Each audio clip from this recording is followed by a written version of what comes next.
तो फ्रेंड्स, इस वीडियो में हम लोग यहाँ पे आज देखने वाले हैं ये सुगम भूगोल है क्लास 8 का। और जैसे कि चैप्टर 1 है, हमने अति लघु और लघु को देख रखा है। ठीक है, अब यहाँ पे हम लोग दीर्घ उत्तरीय प्रश्न देखेंगे, तो वीडियो पे बिल्कुल बने रहें और चैनल पर नए चैनल को सब्सक्राइब करके बेल आइकन प्रेस कर दें। और वीडियो अच्छा लगे तो लाइक कमेंट शेयर जरूर से कर दें। तो यहाँ पे देखिए आपका पहला नंबर क्वेश्चन, जैसे कि आपको दिख रहा होगा यहाँ पे, ठीक है, कि संसाधन क्या है और इसका विस्तृत वर्गीकरण प्रस्तुत करना है। ठीक है, भाई यहाँ पे अब ये हो चुका है, तो यहाँ पे बोला संसाधन क्या है, इसका विस्तृत वर्गीकरण प्रस्तुत करना है। ठीक है, तो चूंकि हमने पढ़ा था बुक में, बिल्कुल यहाँ पे सब सब कुछ लिखा हुआ है कि संसाधन तीन प्रकार के होता है। ठीक है, एक तो मानव निर्मित और प्राकृतिक होता है, ठीक, ये दो तो होता ही है, और एक मानव खुद संसाधन है। तो ये तीन प्रकार का होता है संसाधन। ठीक है, तो यहाँ पे देखिए बोल रहा है, पहला, पर्यावरण में उपलब्ध सभी वस्तुएं जिससे हमारी आवश्यकता पूरी हो सकती है वह संसाधन। ठीक है, चूंकि ये बोला संसाधन क्या है, तो संसाधन ये है। ठीक है, पर्यावरण में उपलब्ध सभी वस्तुएं जिससे हमारी आवश्यकता पूरी हो सकती है वह संसाधन है। तो हर वो चीज जो भी पर्यावरण में है वो सभी संसाधन है, अगर हम उसका उपयोग कर रहे हैं अपने आवश्यकता के लिए तो। ठीक है, अन्यथा वो संसाधन नहीं है। तो संसाधन मुख्यतः तीन प्रकार के होते हैं। तो जैसे कि यहाँ पे पहला नंबर में है कि एक प्राकृतिक संसाधन, वो पहला। ठीक है, तो पहला प्राकृतिक संसाधन क्या है, तो वे संसाधन जो प्राकृतिक द्वारा निःशुल्क प्रदान किया जाता है। ठीक है, एवं वह मनुष्य के लिए उपयोगी होता है, प्राकृतिक संसाधन कहलाते हैं, जैसे भूमि, मृदा, जल, वायु इत्यादि। ये सब प्राकृतिक संसाधन हो, चूंकि ये प्रकृति द्वारा दिया गया उपहार है। दूसरा है हमारा मानव संसाधन। तो मानव संसाधन एक खुद वो एक संसाधन है। क्यों संसाधन है, क्योंकि वो संसाधन का उपयोग एवं निर्माण दोनों करता है।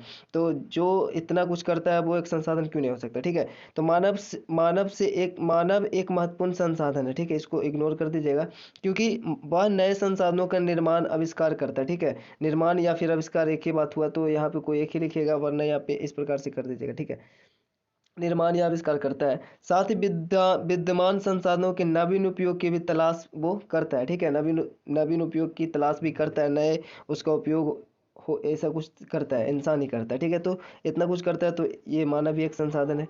और तीसरा नंबर है मानव निर्मित संसाधन। तो मानव द्वारा निर्मित संसाधनों को मानव निर्मित संसाधन कहा जाता है। क्योंकि मानव ने जो भी बनाया वो मानव निर्मित ही होगा, तो जो भी चीज़ अगर वो संसाधन है तो वो मानव निर्मित संसाधन है। इन संसाधनों का एक बार उपयोग करने के उपरांत दोबारा उपयोग नहीं किया जाता है। ठीक है, कोयला हो गया, खनिज हो गया, तेल हो गया, लकड़ी आदि इसके मुख्य उदाहरण है। इस सभी को अगर एक बार उपयोग करेंगे तो दोबारा ये उपयोग करने लायक नहीं रहेगा, क्योंकि ये खत्म हो जाएगा। ठीक है, तो ये हमारा तीन प्रकार के संसाधन था। ठीक है, ये संसाधन था। और देखिए आगे जो आपका क्वेश्चन है कि प्राकृतिक संसाधनों का वर्गीकरण का एक अलग क्वेश्चन है। ठीक है ना, तो उसको हम लोग अगले क्वेश्चन में देख लेंगे। वैसे इतना ही है। ठीक है, अगर इसको ये जो है संसाधन क्या है, इसका विस्तृत वर्गीकरण करें, तो अगर हम लोग इसको भी ले लें तो ये काफ़ी लंबा हो जाता है, बट ऐसा नहीं होगा। ठीक है, आपसे प्राकृतिक संसाधन का अगर मतलब पूछा जाएगा वर्गीकरण, तो वो अलग उसका क्वेश्चन होगा। ठीक है, और इसमें इतना। तो देखिए दूसरा नंबर, जैसे कि क्वेश्चन बोला ना, प्राकृतिक संसाधनों का वर्गीकरण प्रस्तुत करें। अब ये लंबा तो है लेकिन काफ़ी इजी भी है, क्योंकि अगर इसको हम लोग अच्छे से याद करेंगे तो डेफिनेटली यहाँ पे याद हो जाएगा ये। तो जैसे कि इसका उत्तर है कि प्राकृतिक संसाधनों को विभिन्न आधार पर वर्गीकृत किया जाता है। ठीक है, सबसे पहला विकास की अवस्था के आधार पर। तो इस आधार पर जो संसाधन होता है वो दो प्रकार के होता है। आपको देखिए यहाँ पे याद रखना, ये विकास के अवस्था के आधार पर दो प्रकार के हैं।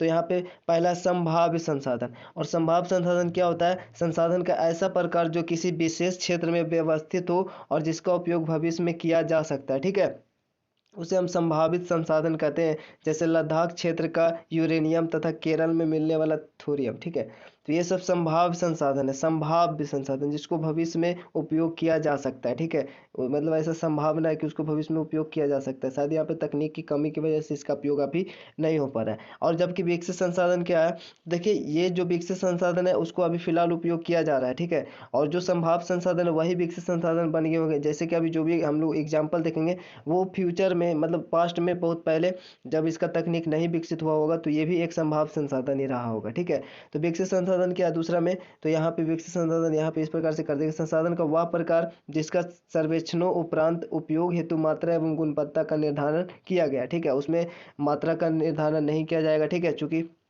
उसके बारे में भी कुछ पता भी नहीं जाता। ठीक है, और उससे हम विकसित संसाधन कहते हैं, उससे हम विकसित संसाधन कहते हैं। ठीक है, तो इसका निर्धारण किया गया, उसे हम विकसित संसाधन कहते हैं। जैसे कि भूगर्भीय ताप हुआ और पवन हुआ, ज्वारीय तरंगे और सौर ताप, ये सब हुआ आपका विकसित संसाधन। और ये पहले जब इसका तकनीक नहीं रहा होगा तो ये पहले ये संभाव्य संसाधन रहा होगा, ठीक है।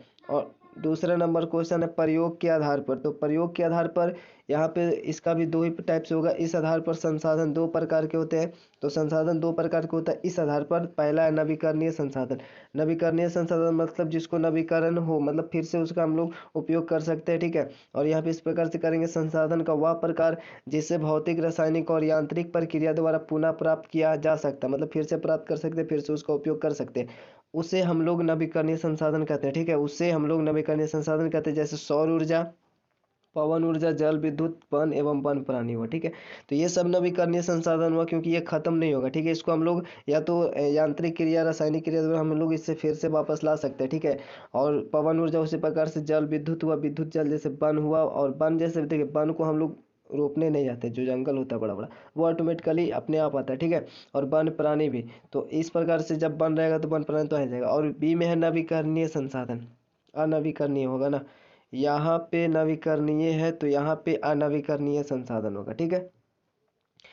यहाँ पे अनवीकरणीय संसाधन होगा तो संसाधन का वह प्रकार जिसे भौतिक, रासायनिक और यांत्रिक प्रक्रिया द्वारा पुनः प्राप्त नहीं किया जा सकता है, उसे हम अनवीकरणीय, यहाँ पे और नवीकरणीय लिखा हुआ लेकिन यहाँ पे अनवीकरणीय संसाधन कहते हैं। जैसे कोयला हो गया, जीवाश्म हो गया, ईंधन, इसको एक बार यूज करेंगे ये खत्म हो जाएगा, तो ये होगा अनवीकरणीय संसाधन, ठीक है। यहाँ पे अनवीकरणीय संसाधन होगा। तो वैसे इसका पीडीएफ अगर जो सिर्फ देखेगा वो कन्फ्यूज हो जाएगा, ठीक है। तो वैसे हम लोग इसको कोशिश करेंगे, इसको सुधार देंगे, ठीक है। ये अनवीकरणीय संसाधन होगा। अब हम लोग आगे देखते हैं।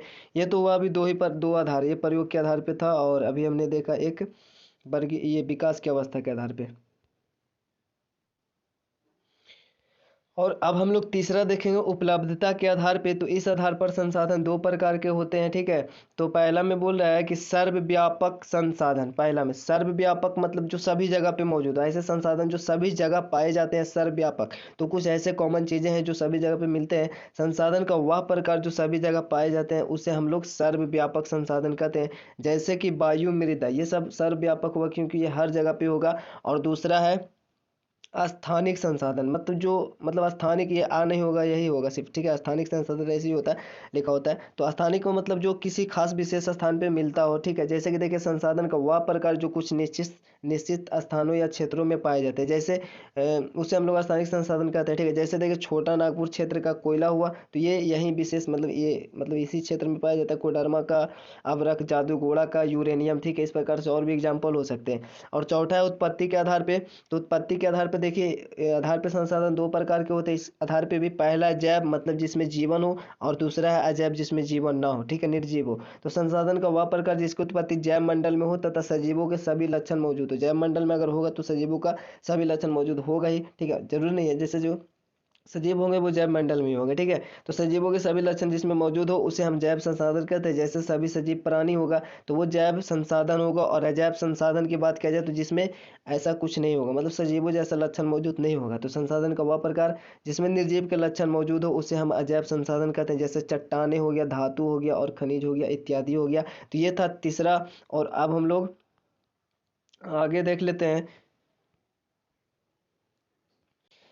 तो चलिए, यहाँ पे हम लोगों ने वहाँ पे चौथा देखा। अब पांचवा, स्वामित्व के आधार पर संसाधनों का वर्गीकरण। स्वामित्व मतलब होता है अधिकार, ठीक है, स्वामित्व। तो स्वामित्व के आधार पर संसाधनों को चार प्रकार में वर्गीकृत किया जाता है। ऐसी टाइप से और सभी को लिख सकते हैं, जैसे हमने लिखा हुआ था इस आधार पे, तो आप इस प्रकार से भी लिख सकते हैं, कोई दिक्कत नहीं है। तो इसमें एक निजी संसाधन होता है, मतलब किसी खास व्यक्ति का हक होता है उस संसाधन पे, ठीक है। और एक होता है सार्वजनिक, जिस पर सभी लोगों का हक होता है। तो संसाधन का वह प्रकार जिस पर किसी खास व्यक्ति का अधिकार हो उसे हम लोग व्यक्तिगत संसाधन कहते हैं, या फिर व्यक्तिगत संसाधन को ही निजी संसाधन बोलते हैं, ठीक है। जैसे घर, खेत, मोबाइल, साइकिल इत्यादि, ये सब पर किसी व्यक्ति का हक होता है। और जबकि हम लोग यहाँ पे देखें सार्वजनिक संसाधन ठीक है। तो ये जो भी है खेत, मोबाइल, साइकिल इत्यादि, ये सब तो किसी खास व्यक्ति का ही होता है। और बी में सार्वजनिक संसाधन, तो संसाधन का वह प्रकार जिसका उपयोग किसी खास समुदाय के सभी लोग करते हैं। ठीक है, जैसे मंदिर हुआ, मस्जिद हो गया, ये सब तो किसी खास समुदाय के सभी लोग करते हैं, उसे हम लोग सार्वजनिक संसाधन कहते हैं। जैसे शमशान घाट हो गया, मंदिर, मस्जिद, विद्यालय, पुस्तकालय इत्यादि, ये सब हुआ। ठीक है।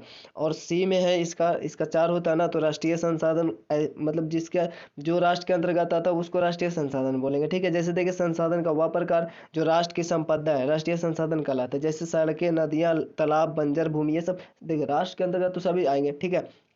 खनन क्षेत्र, तेल उत्पाद क्षेत्र राष्ट्र की सीमा से 12 नॉटिकल मील नैनोमीटर में मापा जाता है समुद्र की दूरी। ठीक है, तो ये तक समुद्री तथा महासागरीय क्षेत्र तक उसके अंतर्गत आने वाले संसाधन, मतलब इतना एरिया जो बता रहा है 12 नॉटिकल मील, तो ये जो एरिया है वो राष्ट्र के अंतर्गत आएगा, उससे बाहर नहीं। ठीक है, तो इसके अंतर्गत जो भी संसाधन होंगे वो ये बोले क्या राष्ट्रीय संसाधन होगा। ठीक है, 200 किलोमीटर समुद्रीय इसमें बताया जाता है। ठीक है, 200 किलोमीटर। और नीचे हम लोग इसके बारे में थोड़ा सा देखेंगे, पहले हम लोग बी देख लेते हैं।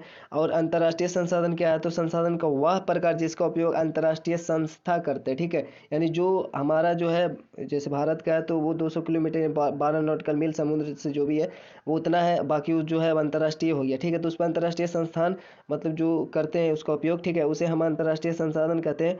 और नोट में क्या है देखिए, तट रेखा से 200 समुद्र मील के बाद, यानी 200 समुद्र मील के बाद जो है वो खुले महासागर तथा उसके अंतर्गत आने वाले संसाधन वो अंतर्राष्ट्रीय संसाधन है। और 200 समुद्री मील के जो इधर है मतलब उतना एरिया तक वो सब राष्ट्रीय होगा। ठीक है, और उसके बाहर वो सबका होगा। तथा तथा उसके अंतर्गत आने वाले संसाधन अंतर्राष्ट्रीय संसाधन के अंतर्गत आते हैं। इनका प्रबंधन का अधिकार चूंकि अंतर्राष्ट्रीय स्थानों, ठीक है, दिए गए हैं। अंतर्राष्ट्रीय संसाधनों का उपयोग बिना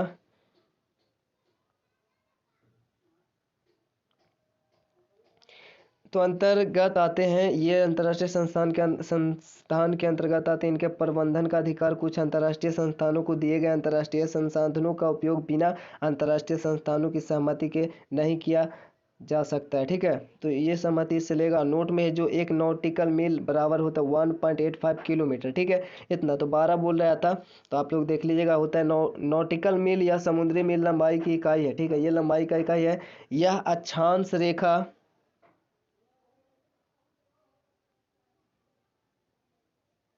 यह अक्षांश रेखा के 1 मिनट के बराबर होता है। और ठीक है, ये जो इकाई होता है अक्षांश रेखा के 1 मिनट के बराबर होता है। यह गैर ऐसा इकाई है जो खासकर नौ संचालनों द्वारा और पैमानिकी में प्रयोग की जाती है। तो ये सब ये था, ये इसको देख लीजिएगा। तो ये थोड़ा सा डिटेल मतलब नोट में लिखाया गया है, इसको भी समझ लीजिएगा। और यहाँ पे जो हमारा क्वेश्चन था ये अभी कितना हुआ, 2 क्वेश्चन हुआ। ठीक है, ये लंबा था काफ़ी, जो प्राकृतिक संसाधनों का वर्गीकरण था। ठीक है,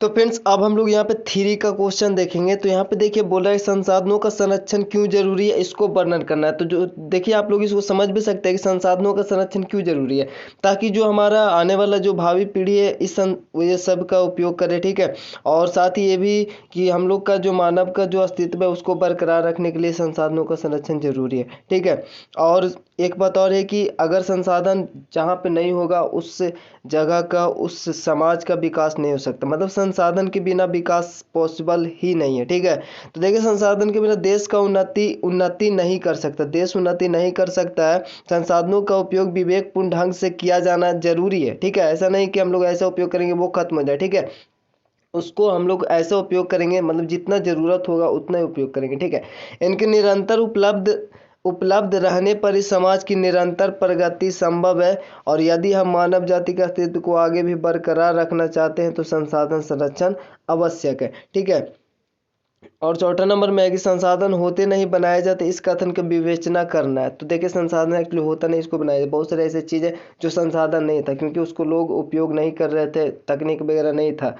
तो ठीक है, लेकिन जब तकनीक विकसित हुआ तो उसको किसने संसाधन बनाया, इनाम मनुष्य ने बनाया। ठीक है, क्योंकि मनुष्य के पास ही तकनीक होता है। ठीक है, और वो विकसित हुआ तो वो बनाया। ठीक है, मतलब मानव ही बनाया। ठीक है, तो संसाधन कौन बनाया, मानव ही बनाया। जैसे देखिए अभी हम लोग मतलब हम लोग अभी इसमें एग्जाम्पल के साथ समझेंगे। तो जब हम किसी के उपयोग करने की तकनीक जान लेते हैं, किसी वस्तु के, ठीक है, उपयोग करने की तकनीक जान लेते हैं, तब वह वस्तु हमारे लिए संसाधन बन जाते हैं, ठीक है, जाती है।